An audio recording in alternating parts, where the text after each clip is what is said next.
नवी दिल्लीतील भारत मंडपम इथं झालेल्या AI समिट दरम्यान काँग्रेसच्या कार्यकर्त्यांनी केलेल्या अर्धनग्न निषेधाबाबत भाजप नेते सुधीर मुनगंटीवार यांनी नागपुरात पत्रकारांशी बोलताना सांगितलं की या निषेधासाठी काँग्रेस पक्षाचा निषेध केला पाहिजे.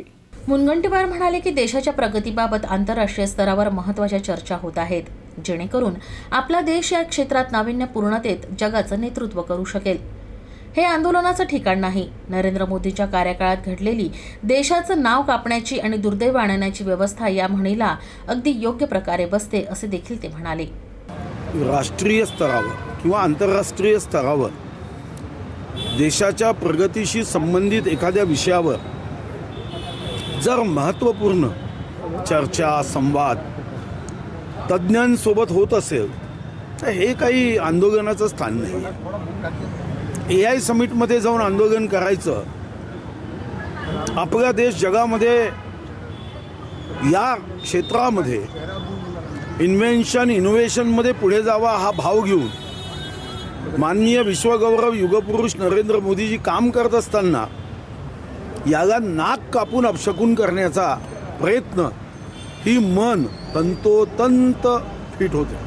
दरम्यान राष्ट्रवादी काँग्रेसचे नेते रोहित पवार यांनी दिवंगत अजित पवार यांचा मृत्यू झालेल्या विमान अपघाताबाबत केंद्रीय नागरी उड्डाण मंत्री राम मोहन नायडू यांच्या राजीनाम्याची मागणी केली आहे. याबद्दल बोलताना मुनगंटीवार म्हणाले की चौकशीच्या आधारे कारवाई केली जाईल. ज्यावर आरोप असेल त्याला निश्चितच कारवाईला सामोरे जावे लागेल. तर रोहित पवार यांची इच्छा असेल तरच कारवाई केली जाईल असं म्हणण्याचा कोणालाही अधिकार नाही, असंही ते म्हणाले. तिथं चौकशी अंती जे काही खरं असेल त्याच्यावर आधारित कारवाई होईल. शेवटी आरोपी कोण आहे, काय गुन्हा झाला आहे, त्याच्यामध्ये काही षडयंत्र आहे का, हे तर तपासाअंती जेव्हा निष्कर्ष येतील त्यावर आधारित कारवाई होईल. उद्या रोहित पवारनी काही सांगितलं म्हणून एखाद्यावर कारवाई होऊ शकते का? त्यांना तो अधिकारही नाही.